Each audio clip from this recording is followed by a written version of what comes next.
Bueno, mi nombre es Camila González, soy interna de séptimo de medicina y hoy día les voy a hablar de TEC en PDT. A modo de definición, ¿qué es un TEC?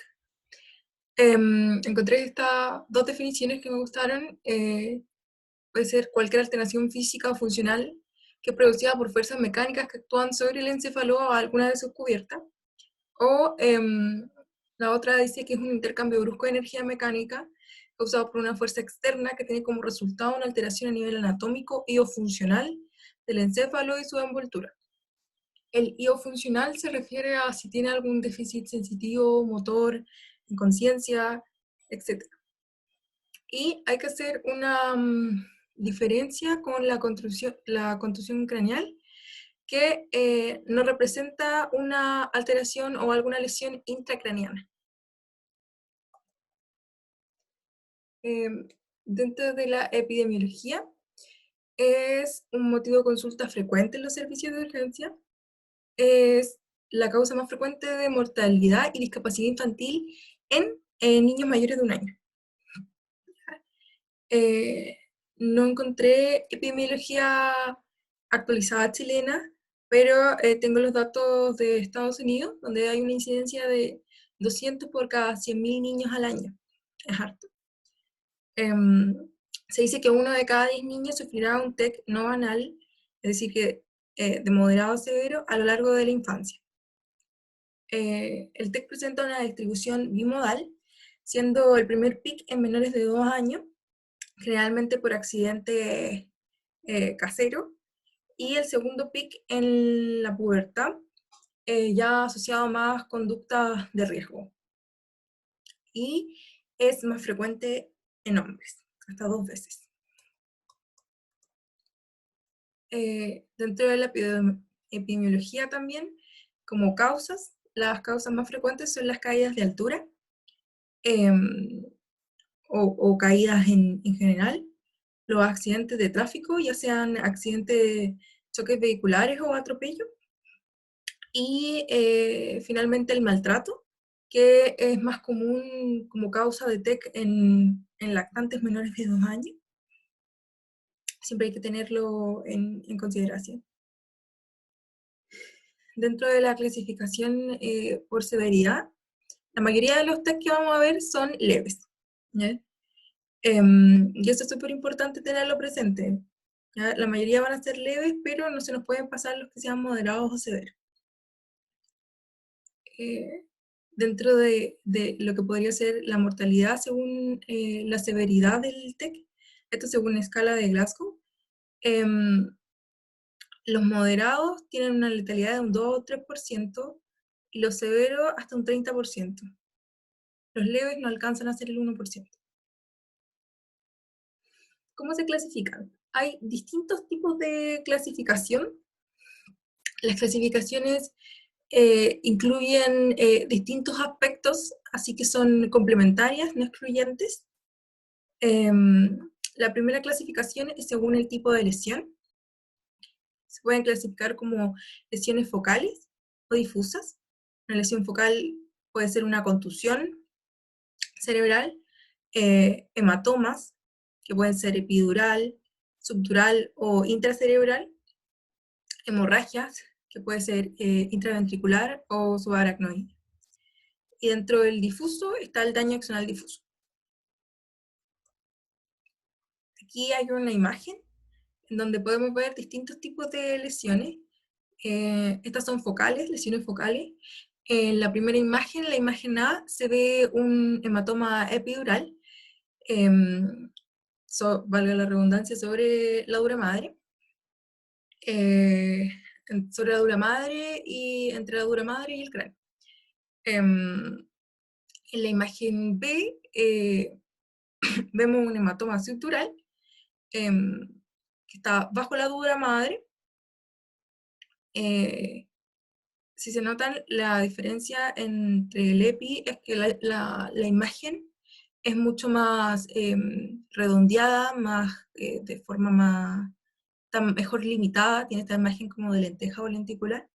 Y en el subdural, la sangre es un poco más alargada, como que se extiende por toda la convexidad. La imagen C podemos ver hematomas intracerebrales, y la imagen D podemos ver hemorragia dentro de los ventrículos, que se ve esto blanquito, se ve como hiperdenso. Y en la imagen E podemos ver la hemorragia subaracnoidea, donde hay sangre entre la pía madre y el aracnoide.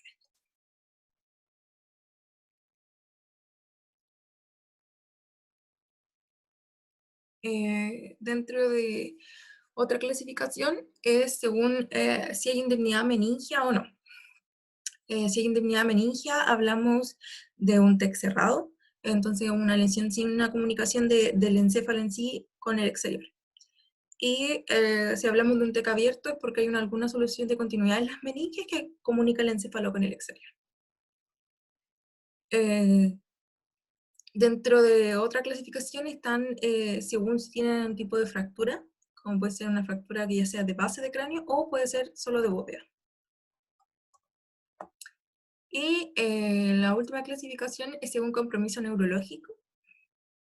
Para esto se ocupa la escala de coma de Glasgow, que tiene una escala modificada para lactantes, que se ocupan menores de 2 años, porque cambia la respuesta verbal adecuada a los lactantes. Balbuceo, palabras, frases adecuadas, sonríe, llora, es más adecuada a la edad. Se considera, un TEC se considera leve si tiene una escala de Glasgow entre 3 y 15 puntos, moderado entre 9 y 12, y severo cuando es igual o menor a 8 puntos, o el Glasgow cae en 2 o más puntos en una hora. Dentro de la fisiopatología hay algunas particularidades en los pacientes pediátricos que se dan. La primera es que los pacientes pediátricos tienen un mayor tamaño de la cabeza con relación con su superficie corporal, y tienen una mayor debilidad en los músculos del cuello, ¿ya? Entonces, es más común que se generen lesiones provocadas por mecanismos de rotación y aceleración, desaceleración.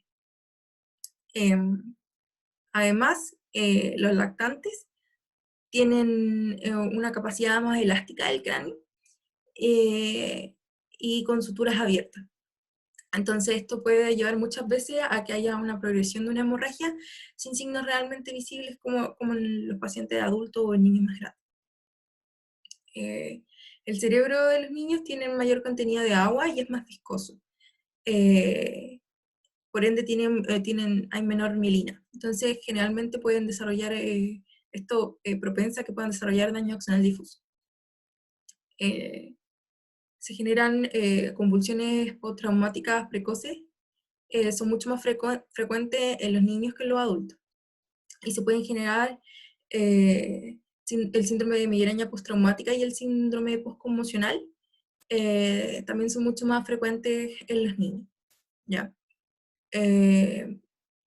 Lo bueno sí que tienen una buena particularidad que tienen los niños al sufrir un TEC es que, como son niños, tienen mayor grado de recuperabilidad en el tiempo, producto que tienen mayor plasticidad neuronal, porque sus cerebros todavía están en desarrollo. Importante recalcar, sí, que si las neuronas o el tejido neuronal se muere, el tejido neuronal no se recupera, solo que pueden desarrollar más neuronas. Dentro de la fisiopatología se describen dos tipos de injuria. La injuria primaria, que es la injuria que se realiza directamente en el parénquima cerebral al sufrirse el trauma.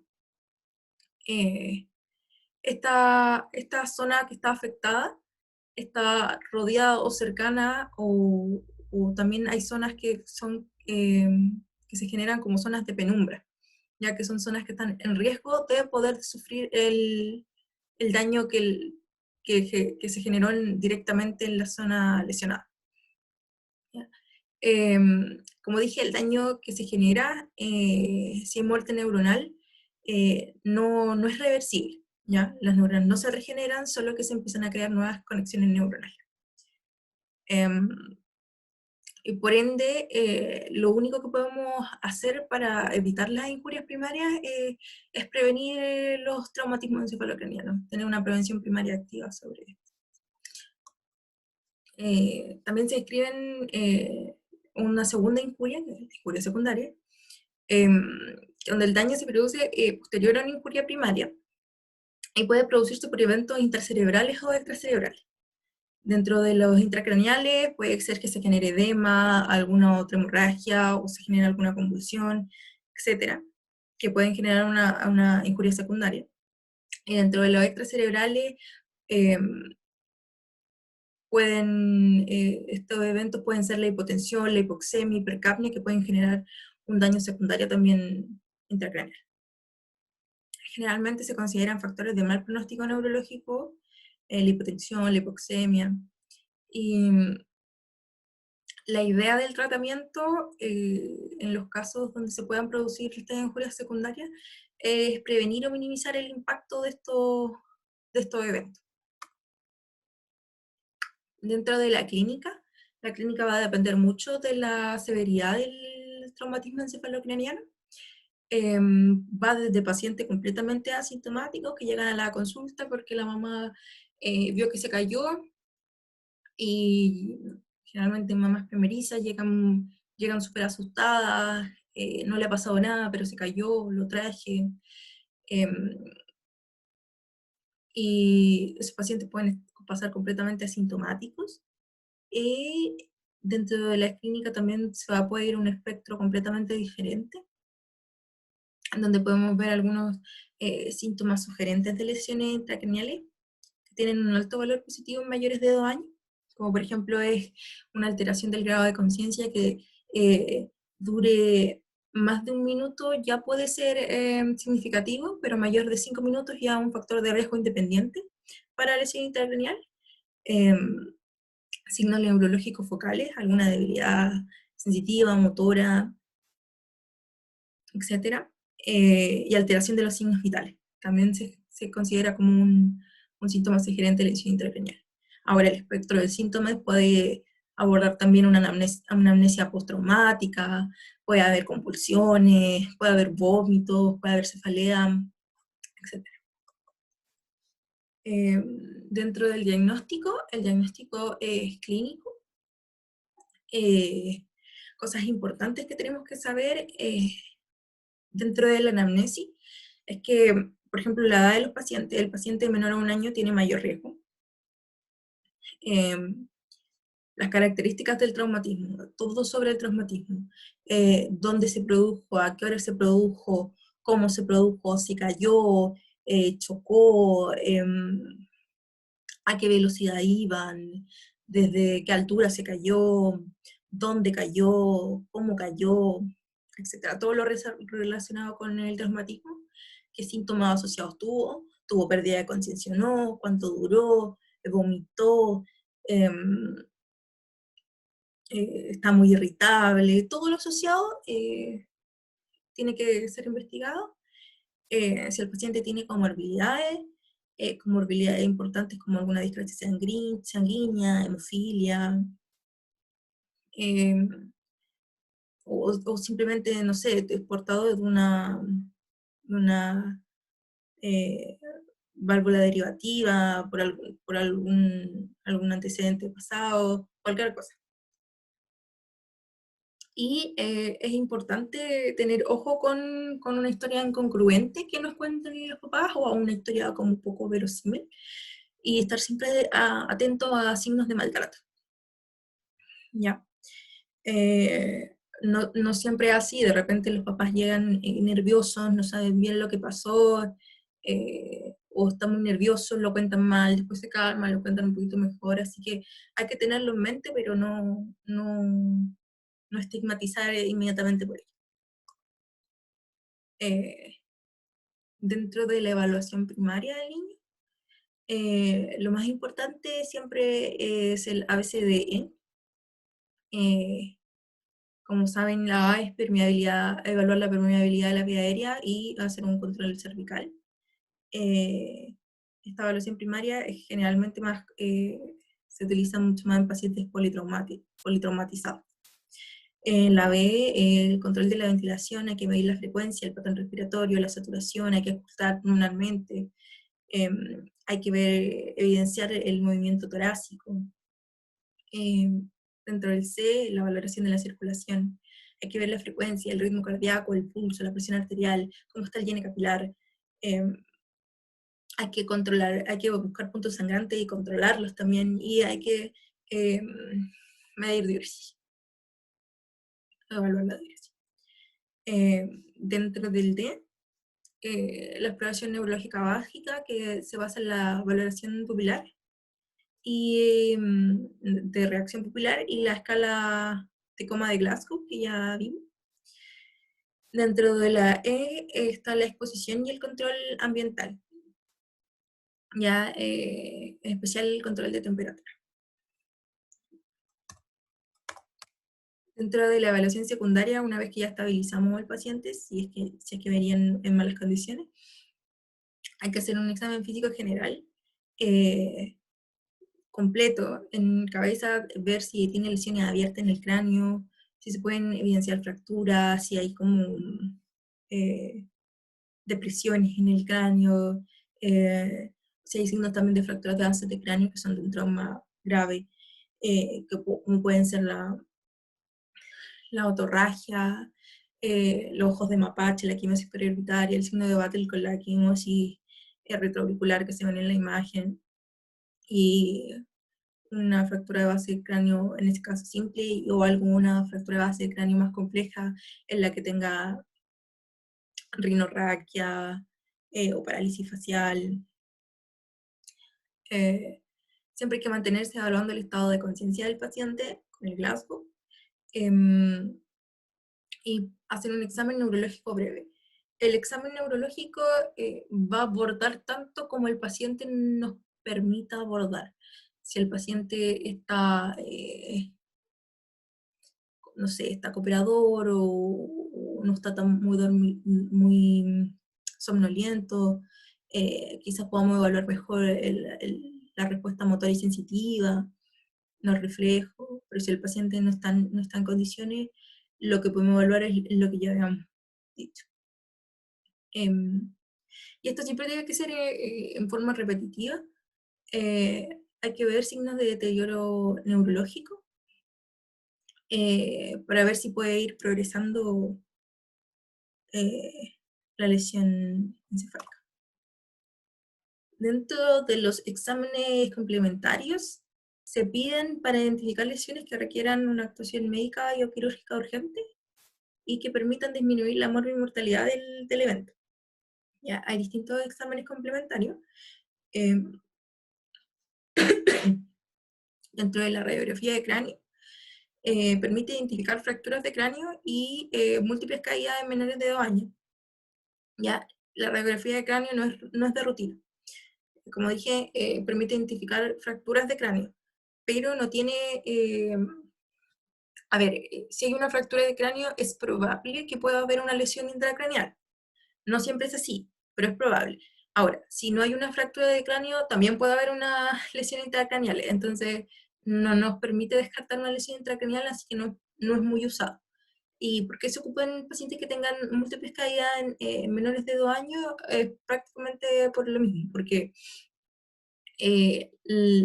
no puedo estar irradiando al paciente siempre con un TAC. Si el paciente tiene caídas repetitivas, generalmente a lo mejor es mejor explorarlo con una radiografía de cráneo.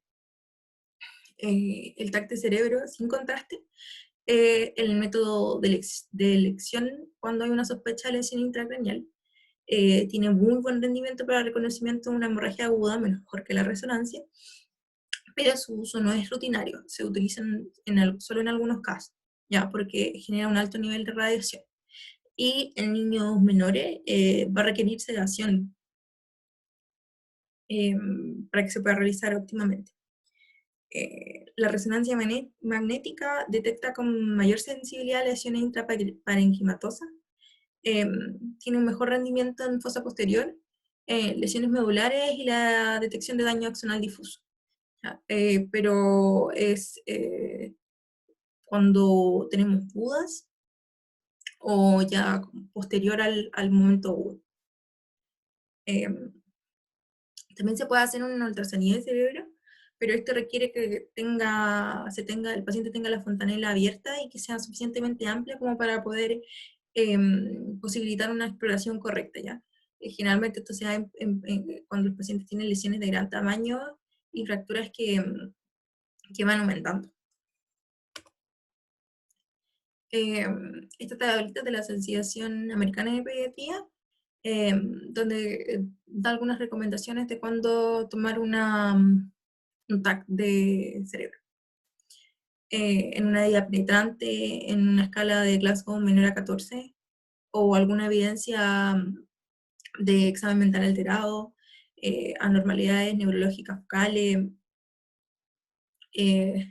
signos de fractura de cráneo de base, eh,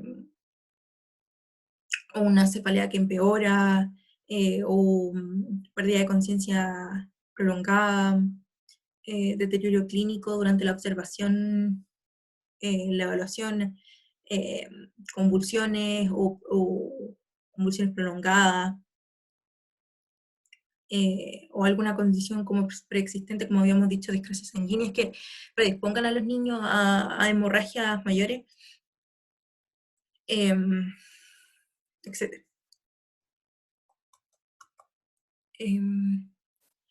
Este es un cuadrito de la Asociación Española de Pediatría, en donde dan indicaciones, por ejemplo, si yo estoy en atención primaria, cuándo debería remitir a un paciente con TEC a un hospital terciario o un hospital con capacidad de, de resolución de paciente grave, eh, o monitorización, y cuándo podría yo enviar al paciente a domicilio.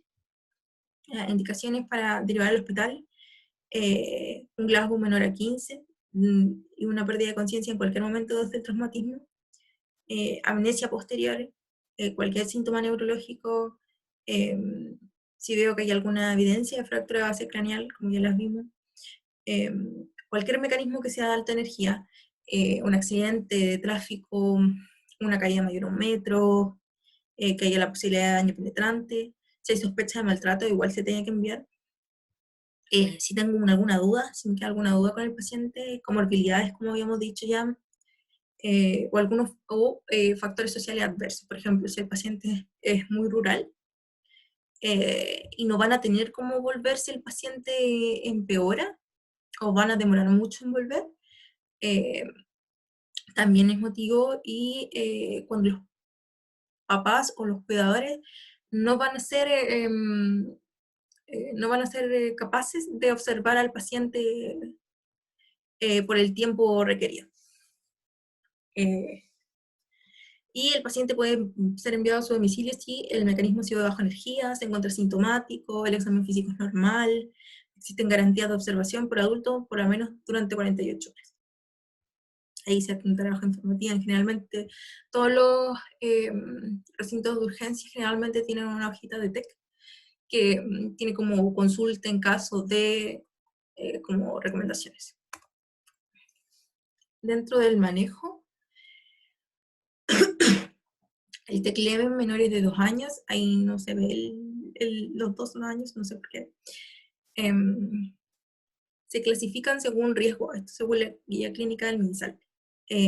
Los de riesgo bajo son aquellos pacientes que tuvieron un TEC con un mecanismo de baja energía, por ejemplo, caídas de menos de 60 centímetros, que estén asintomáticos por lo menos 2 horas después del TEC y que sean mayores de 6 meses. En este caso, un paciente de riesgo bajo se justifica observación. ¿Dónde hago la observación? Depende de las características que ya les había dicho. Puedo hacerla en el servicio de urgencias si tengo dudas de cómo lo van a observar los papás, o si los papás son de muy lejos, ¿ya? Eh, la observación debe ser por lo menos por 4 a 6 horas, ¿ya? en donde se pueden, que es el periodo de tiempo en donde se pueden desarrollar lesiones secundarias generalmente. Pacientes de riesgo medio, con TEC leve, que hayan tenido vómitos mayores a 3 a 4 veces, que hayan tenido un compromiso de conciencia mayor a 30 segundos, que tengan letargia o irritabilidad en la historia que les cuentan los papás, o un cambio de conducta. Estos pacientes se pueden observar en la urgencia, como les había dicho, y según la observación se puede considerar el TAC. En pacientes de riesgo alto, con un Glasgow menor de 15, que tengan alguna focalidad neurológica, o yo creía que puedan tener una fractura de cráneo, que estén muy irritables al examen físico, o una fontanela con tensión aumentada. Estos pacientes se hospitalizan y se hacen un TAC. Ahora, el paciente con un TEC leve que sea mayores de 2 años. ¿Por qué se hace la diferenciación de los 2 años? Es porque los pacientes menores de 2 años que vimos recién, el examen físico generalmente no es muy, no nos da tanta información, es más inespecífico. Entonces, por eso se han creado estos como criterios de riesgo bajo, medio y alto. En pacientes con TEC leve mayores de 2 años, los podemos clasificar en de bajo riesgo y alto riesgo. El paciente de bajo riesgo es un paciente con examen físico normal, con compromiso de conciencia que duró menos de 1 minuto, que pudo haber tenido convulsiones inmediatas por TEC, o vómitos inmediatos por TEC, o cefalea de latergia, o letargia, excluyendo pacientes politraumatizados, o pacientes que podamos sospechar maltrato. Estos pacientes podrían ser observados por lo menos por 12 horas, ¿ya? Quedan en urgencias en observación. Los niños que tienen alto riesgo, por un deterioro del Glasgow, de la escala de Glasgow, o hay una sospecha de fractura, o tienen también esta cefalea progresiva que empeora, irritabilidad. A mayores de año, estos niños se hospitalizan y se les realiza un TAC. Dentro del TEC de severidad moderada, estos pacientes siempre se hospitalizan, se requiere una monitorización seriada. La idea de los niños es que estén en reposo, con la cabeza alineada en la línea media y con una inclinación de 30 grados, para facilitar el retorno venoso. La idea es mantenerlos por régimen 0 por 4 a 6 horas, y si no hay vómitos se puede realimentar con un régimen liviano. El régimen 0, la principal utilidad es que a estos pacientes les vamos a realizar un TAC. La hidratación, hay que mantener hidratados a nuestros pacientes, tratar de mantenerlos normovolémicos. La hidratación se hace con soluciones isotónicas, no hipotónicas, por el mayor riesgo de desarrollar edema cerebral posterior. El objetivo es tener una PAM entre 90 y 110, lograr diuresis de 1 ml kilogramo hora y mantener la anatremia, mantenerlos isonatrémicos, con una anatremia normal. Hay que hacer control de signos vitales y de Glasgow cada 3 o 4 horas. Utilizar analgesia y o sedación según el estado del paciente. Generalmente el dolor aumenta la presión intracraneal, entonces, o la irritabilidad también, entonces en esos casos generalmente es tenerlo mejor con una analgesia fija y evaluar si requieren sedación. Hay que mantenerlo con control de glicemia y mantener los normoglicémicos y control de temperatura. Y se realiza un TAC de cerebro sin contraste. Si hay sospechas de fracturas de cráneo, se debe ir un TAC de cerebro con ventana ósea. Signos de alerta que debemos estar pesquisando es la disminución del Glasgow mayor o igual a 1 punto, si aparece alguna focalidad neurológica, si hay cefalea holocránea, si empiezan a haber vómitos explosivos, si hay agitación y si hay convulsiones. Todos esos son signos de alerta que podrían empeorar. Y dentro del TEC severo no quise explayarme mucho porque el manejo mm, es muy es de especialista. Estos pacientes se hospitalizan en una unidad de cuidado intensivo pediátrico. Van a requerir una monitorización invasiva, línea arterial y una neuromonitorización. La idea de estos pacientes es proveerles un ambiente adecuado para que no se desarrollen injurias secundarias. Van a estar con la vía aérea protegida, intubados, monitorización de gasometría,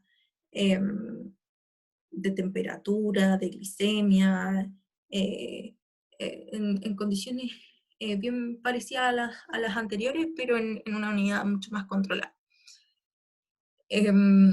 Estos pacientes se les realiza un TAC de cerebro y se les puede realizar otro si es que es necesario según la clínica y según si, por ejemplo, fue necesario, si les instauró el captor de PIC y así. Si tienen alguna duda sobre TEC severo, igual la pueden dejar en los comentarios, no hay ningún problema, solo que yo encontré que a lo mejor era un poco más de avanzado, entonces igual se puede conversar. Dentro de los pacientes que mandamos a observar en casa. ¿Qué hacer en la casa? ¿Qué hacen los papás en la casa? Que son como las indicaciones que les vamos a tener a los papás, les vamos a tener que dar a los papás cuando tengan que dar al niño de alta, cuando demos al niño de alta. Hay que esperar al niño por lo menos durante las 24 o 48 horas siguientes, ¿ya? Hay que mantenerlo en un ambiente tranquilo, donde siempre esté supervisado por un adulto. Si el niño tiene sueño puede dormir, pero hay que estarlo despertando cada 4 horas más o menos para evaluar cómo está, ¿ya? Si el niño tiene dolor, se usan analgésicos habituales, paracetamol, ibuprofeno. Si no tiene vómito por más de 2 horas, se le puede dar una dieta liviana. Y a las 24 horas del traumatismo puede reiniciar un ritmo de vida normal, pero igual es importante que los papás lo sigan observando. Dentro de la observación en la casa es importante dejarle claro a los papás cuándo consultar de nuevo en un servicio de urgencia. Por ejemplo, si el niño empieza a vomitar profusamente en la casa, si presenta dolor de cabeza intenso o que vaya progresando, si el papá nota que el niño está raro, que está como más lento, sonoliento, o está muy irritable, o cuando está durmiendo no lo pueden despertar, si el niño tiene movimientos normales, si camina raro, si siente que no siente la pierna, la siente débil, si tiene dificultades para hablar, para ver, si tiene las pupilas de diferente tamaño, cualquier cosa que les pueda llamar la atención. eh, em, Generalmente los papás, cualquier síntoma que les resulte extraño o les preocupe, hay que llevarlo a una urgencia. Ahora, yo creo que lo más importante en este caso, como pueden generar, como el TEC genera harta mortalidad, lo más importante yo creo es la prevención. ¿Cómo prevenimos? Primero puse la seguridad en el hogar, creo que es súper importante, por ejemplo, en casas donde tengan escaleras, poner rejas en las escaleras que no se puedan abrir siempre, porque los niños igual son súper busquillas. Tratar de evitar los pisos refalosos, las alfombras que se puedan resbalar cuando los niños van pasando, y así. Dentro de la seguridad vehicular, esto es según la normativa, la ley chilena, las niñas y los niños menores de 12 años siempre deben ir en el asiento trasero del vehículo y tienen que ir utilizando un cinturón de seguridad o un sistema de retención infantil adecuado para los niños, ¿ya?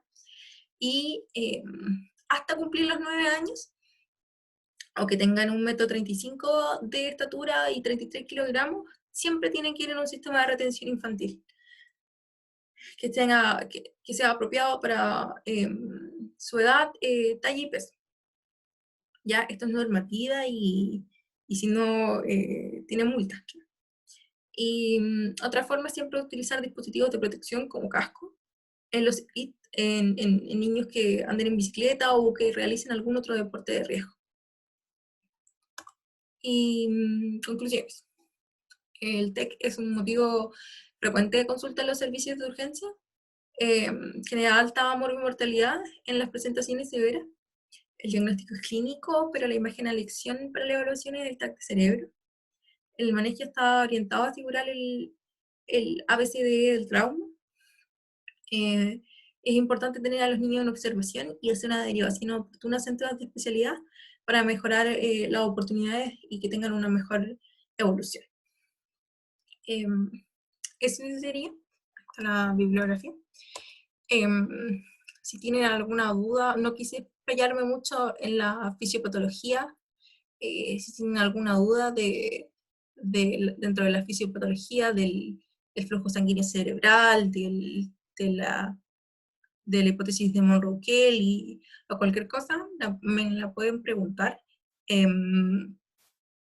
O si a alguno le interesan las indicaciones quirúrgicas, por ejemplo, de resolución de un TEC en pediatría, también me las pueden preguntar.